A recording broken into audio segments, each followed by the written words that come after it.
Assalamualaikum warahmatullahi wabarakatuh. Saya Rahma Mutia. NIM 1850 40 10 45, Manajemen Informatika 18B. Ujian akhir semester Etika Profesi. 1. Jelaskan pengertian profesi dan profesionalisme. Profesi adalah janji untuk memenuhi kewajiban melakukan suatu tugas khusus secara tetap dan permanen. Sedangkan profesionalisme adalah kompetensi untuk melaksanakan tugas dan fungsinya secara baik dan benar, dan juga komitmen dari para anggota dari sebuah profesi untuk meningkatkan kemampuan dari seorang karyawan. 2. Apa saja bentuk modus kejahatan dalam dunia IT? Berikan contohnya. Seiring dengan perkembangan teknologi internet, menyebabkan munculnya kejahatan yang disebut dengan cybercrime atau kejahatan melalui jaringan internet. Munculnya beberapa kasus cybercrime di Indonesia seperti pencurian kartu kredit, hacking beberapa situs, menyadap transmisi data orang lain, misalnya email, dan memanipulasi data dengan menyiapkan perintah yang tidak dikehendaki dalam programmer komputer. Sehingga dalam kejahatan komputer dimungkinkan adanya delik formil dan delik material. Delik formil adalah perbuatan seseorang yang memasuki komputer orang lain tanpa izin. Sedangkan delik material adalah perbuatan yang menimbulkan akibat kerugian bagi orang lain. Adanya cybercrime telah menjadi ancaman stabilitas sehingga pemerintah sulit mengimbangi teknik kejahatan yang dilakukan dengan teknologi komputer, khususnya jaringan internet dan intranet. Karakter cybercrime. 1. Kejahatan kerah biru atau blue collar crime. Kejahatan ini merupakan kejahatan atau tindak kriminal yang dilakukan secara konvensional seperti misalnya perampokan, pencurian, pembunuhan, dan lain sebagainya. 2. Kejahatan kerah putih atau white collar crime. Kejahatan jenis ini terbagi dalam 4 kelompok kejahatan, yakni kejahatan korporasi, kejahatan birokrat, malpraktek, dan kejahatan individu. Cybercrime sendiri sebagai kejahatan yang muncul sebagai akibat adanya komunitas dunia maya di internet, memiliki karakteristik tersendiri yang berbeda dengan kedua model di atas. Karakteristik unik dari kejahatan di dunia maya tersebut antara lain: 1. Ruang lingkup kejahatan, 2. Sifat kejahatan, 3. Pelaku kejahatan, 4. Modus kejahatan, 5. Jenis kerugian dan yang ditimbulkan.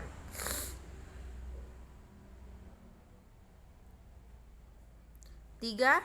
Jelaskan pengertian IT forensik. IT forensik atau yang lebih dikenal dengan digital forensik. Digital forensik merupakan turunan dari disiplin ilmu dari teknologi informasi. Dalam hal ini terutama dalam ilmu IT security yang membahas tentang keamanan digital berupa temuan bukti digital setelah suatu peristiwa terjadi. Kata forensik memiliki arti yaitu membawa ke pengadilan, sehingga dapat dikatakan menurut istilah bidang IT, digital forensik merupakan ilmu yang menganalisa sebuah barang bukti yang berbentuk digital sehingga nantinya dapat dipertanggungjawabkan di hadapan pengadilan. Kegiatan forensik komputer sendiri adalah suatu proses mengidentifikasi, memelihara, menganalisa, dan mempergunakan bukti digital berdasarkan hukum yang berlaku. 4. Jelaskan pengertian cyber law.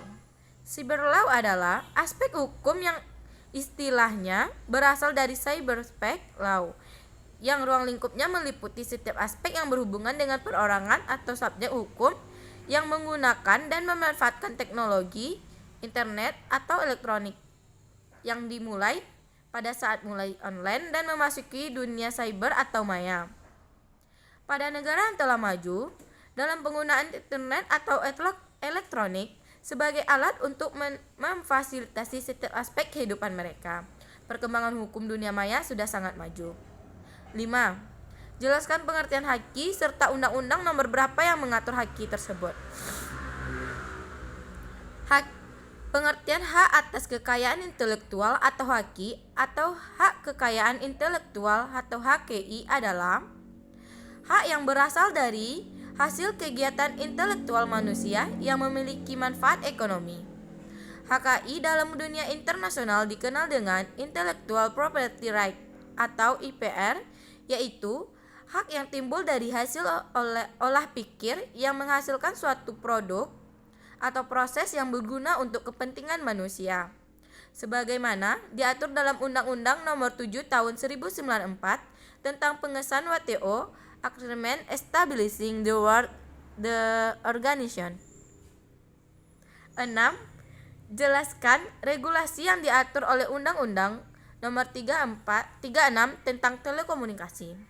Undang-Undang Nomor 36 Tahun 1999 tentang telekomunikasi mencabut Undang-Undang Nomor 3 Tahun 1989 tentang telekomunikasi karena tidak sesuai dengan perkembangan teknologi komunikasi.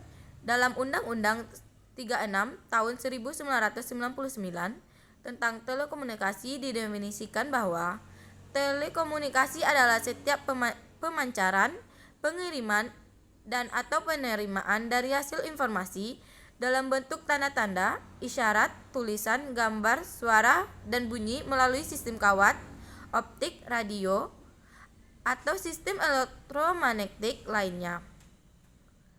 7.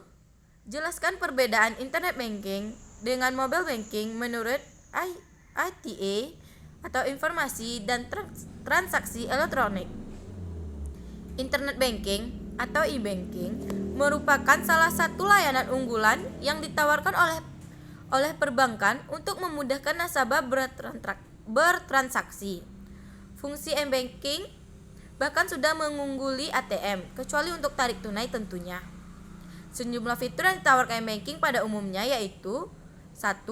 Informasi rekening dan kartu kredit yang mencakup posisi saldo, histori transaksi, maupun daftar rekening, termasuk rekening giro, deposito, tabungan rencana, dan lain sebagainya. Kamu juga bisa melihat informasi kurs di sini. 2. Transfer dana, baik antar rekening bank yang bersangkutan maupun antar bank. Fitur ini juga mencakup transfer terjadwal. 3. Pembayaran baik itu pembayaran tagihan listrik, telepon, kartu kredit, asuransi, sampai e-commerce. Internet bank, mobile banking adalah bertransaksi hal langsung dari ponselmu. Berbeda dengan dulu yang mengharuskan kamu menggunakan kartu SIM tertentu. Kini mobile banking bisa dimanfaatkan mengunduh aplikasinya di ponselmu seperti hal SMS banking, m-banking, dan layanan yang hanya digunakan via ponsel. Fitur-fitur yang lebih sedikit dibandingkan m-banking berikut jumlahnya, yaitu 1. Transfer antar rekening dan antar bank. 2. Pembayaran tagihan seperti tagihan kartu kredit, telepon, internet, dan TV berlangganan. 3. Pembelian voucher dan e-commerce. 4. Informasi rekening dan kurs. 9. Pekerjaan bidang IT yang paling menjanjikan. 1. Software development. Seorang software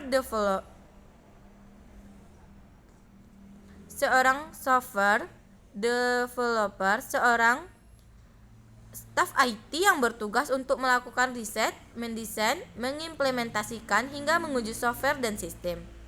2. Database administrator. 3. Hardware engineer. 4. System analyst. 5. Network architect. 6. Web developer, informasi security analyst. 7. IT support. 10. Berikan contoh sertifikat di bidang IT. 5 sertifikat penting untuk sukses di bidang IT. 1. Cisco Certificate Network Professional atau CCNP. Cisco Certificate Network Associate atau CCNA. 3. CompTIA I+. Project Management Professional PMP. Microsoft Certificate Solution Expert. Sekian dan terima kasih. Assalamualaikum warahmatullahi wabarakatuh.